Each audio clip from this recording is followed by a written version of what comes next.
Assalamualaikum warahmatullahi wabarakatuh.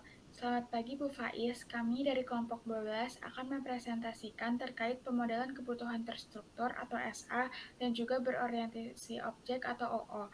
Kami dari kelompok 12 yang beranggotakan saya sendiri, Salsabila Cahaya Kusuma Putri, dan juga rekan saya, Imelda Francisca, dan juga rekan saya, Muhammad Ilham Gibran. Next.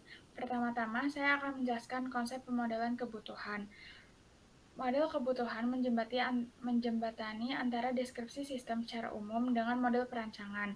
Tujuan utama dari pemodelan kebutuhan yaitu pertama, menjelaskan apa yang dibutuhkan oleh customer, yang kedua, menjadi dasar bagi perancangan PL, dan yang ketiga, menjadi referensi dalam melakukan validasi kebutuhan.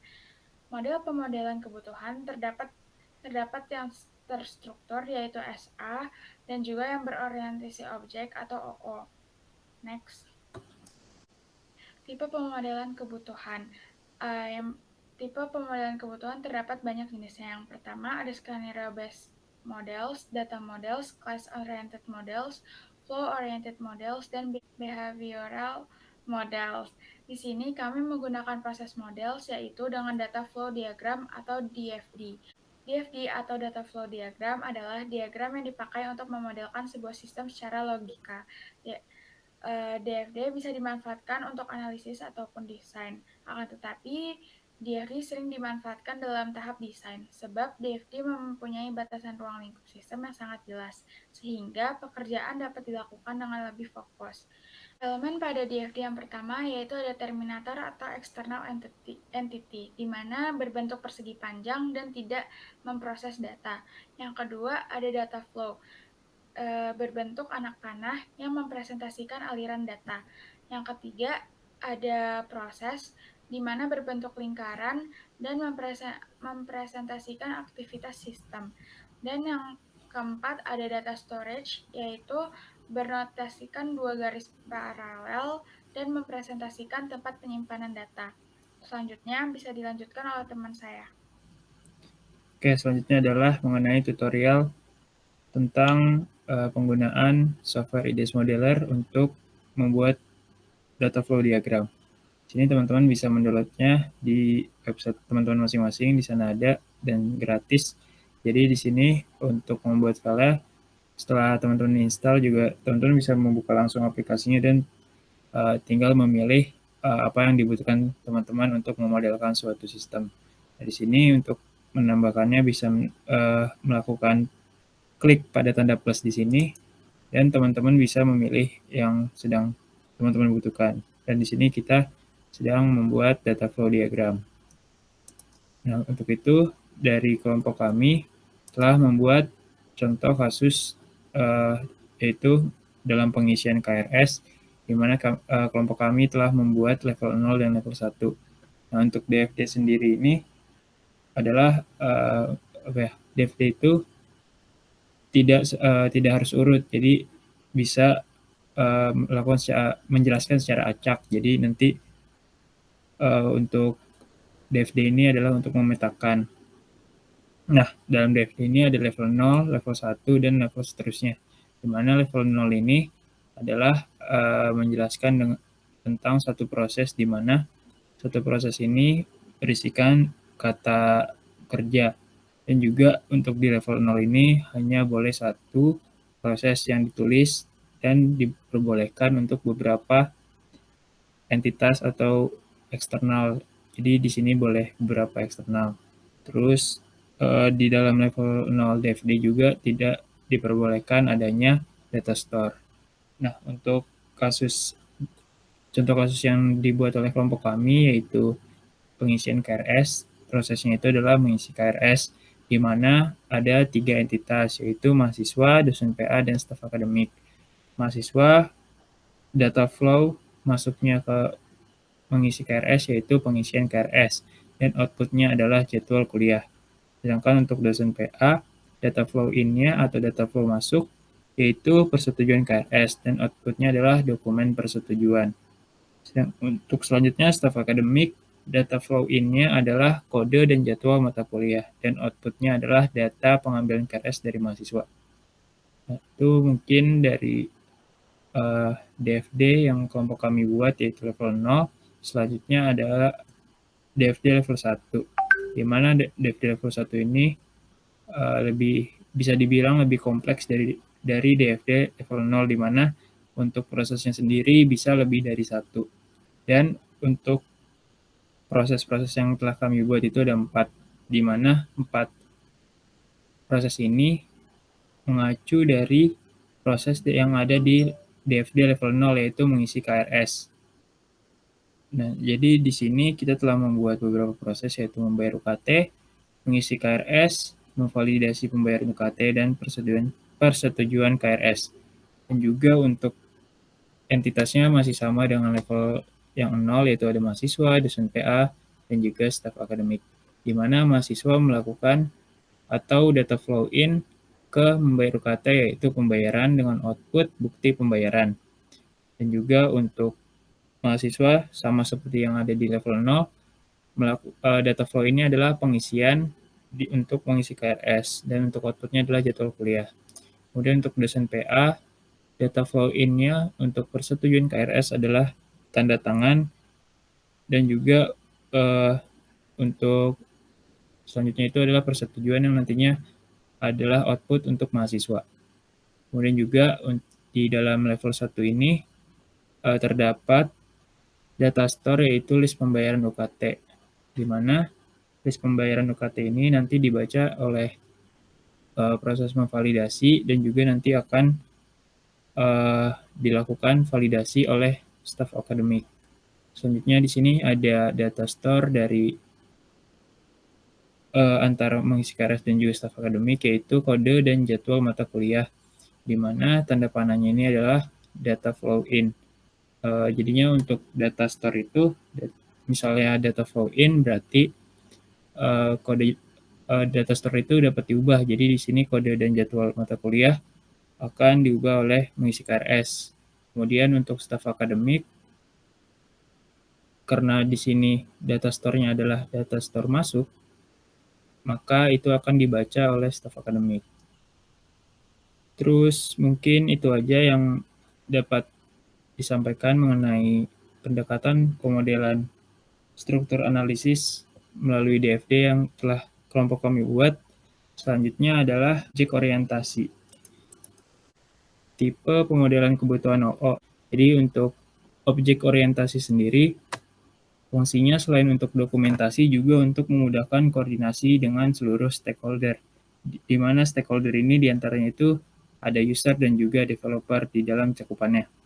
Terus untuk objek orientasi juga,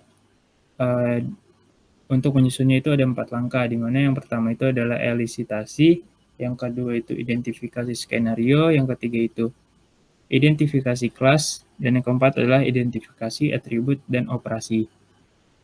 Nah, untuk tipe pemodelan kebutuhan objek orientasi sendiri itu diantaranya ada UML, di mana UML ini mendukung untuk pendekatan secara objek orientasi, dan juga hubungan objek orientasi dengan kelas itu ada, yaitu sebagai gambaran umum atau blueprint yang menjelaskan sekumpulan objek yang memiliki beberapa karakteristik, di mana objek orientasi ini harus dilakukan penciptaan objek atau instansiasi.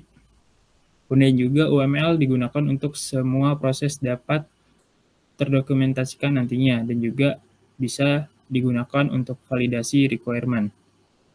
Nah, untuk objek orientasi sendiri, dalam pemodelannya juga ada beberapa diagram yang dapat dibuat, yaitu ada 4, diantaranya itu ada use case diagram, ada class diagram, ada sequence diagram, dan ada state card. Nah, untuk use case diagram sendiri terdapat beberapa faktor, yaitu yang pertama menjelaskan perilaku sistem yang tampak dari luar. Kemudian adanya fungsi yang dimiliki oleh sistem. Kemudian juga di dalam use case sendiri itu terdapat objek-objek yang di dalamnya itu adalah, yang pertama itu ada aktor, kemudian ada use case, dan juga asosiasi. Untuk aktor itu adalah orang yang di luar sistem yang ingin kita buat. Dan untuk notasi di dalam use case itu berbentuk elips, di mana use case ini harus memenuhi semua kapabilitas yang harus dilengkapi. Dan juga untuk objek orientasi ini, yang terakhir itu adalah membuat use case skenario. Mungkin dari penjelasan saya seperti itu mengenai objek orientasi, dan bisa dilanjutkan oleh rekan kami yaitu Imelda. Baik, ini merupakan tampilan dari software visual paradigma. Nah, yang pertama di bagian sini merupakan diagram navigatornya, dan pada software ini pula kita bisa membuat banyak jenis diagram. Dan di sini kami mencontohkan untuk use case diagram.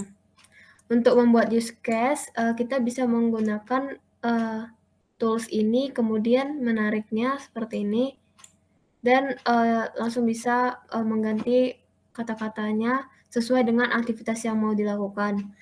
Lalu untuk aktor juga bisa melakukan hal yang sama, dan ini kotak biru ini merupakan sistem, di mana sistem ini berfungsi untuk membatasi hal-hal apa saja yang bisa dilakukan di dalam sistem yang akan kita rancang. Dan untuk aktor merupakan orang ataupun pihak eksternal, bahkan sistem yang berada di luar dari sistem yang kita rancangkan di dalam ini bisa memakai lambang aktor ini. Dan ini aktor ini memiliki tujuan untuk melakukan kegiatan yang terdapat dalam use case di dalam sistem. Dan untuk relationnya itu ada 3. Yang pertama garis asosiasi, kemudian ada include dan extend. Untuk lebih jelasnya akan saya contohkan melalui diagram use case yang telah kelompok kami buat.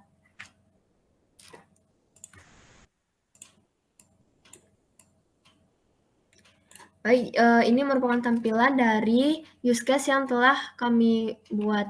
Pertama, di use case ini memiliki 3 aktor, yaitu mahasiswa, dosen PA, dan juga staf akademik. Baik ketiga aktor ini, mahasiswa, dosen PA, dan staf akademik, sama-sama bisa login dan juga logout saat ingin mengakses sistem pengisian KRS.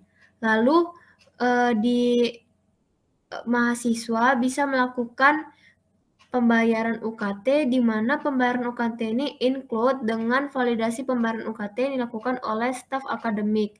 Di mahasiswa juga bisa melakukan mengecek atau melihat status keaktifan mahasiswa. Lalu, mahasiswa juga bisa melakukan pengisian KRS. Nah, di pengisian KRS ini terdapat 3 use case, di mana ketiga use case ini extend dengan pengisian KRS. Extend di sini berarti ketiga use case ini bisa dilakukan oleh mahasiswa saat melakukan pengisian KRS ataupun bisa juga tidak melakukannya, yaitu menambah mata kuliah, melihat kelas yang tersedia, dan menerima notifikasi.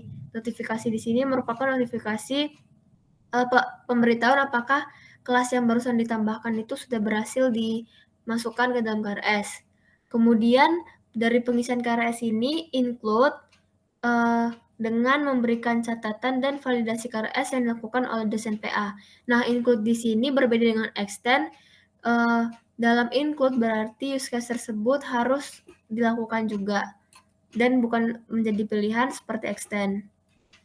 Lalu lanjut di sini ada use case melihat KRS dan juga use case melihat KHS. Mahasiswa juga bisa extend dengan use case menyimpan KRS ataupun juga menyimpan KHS. Selain itu, staf akademik juga bisa melakukan 3 kegiatan ini seperti penginputan kode dan jadwal mata kuliah, kemudian membuka kelas baru. Di sini kasusnya apabila kelas yang tersedia itu sudah dipenuhi oleh 40 orang mahasiswa dan staf akademik mengambil kebijakan untuk membuka kelas baru. Dan ada use case terakhir yaitu membatalkan kelas.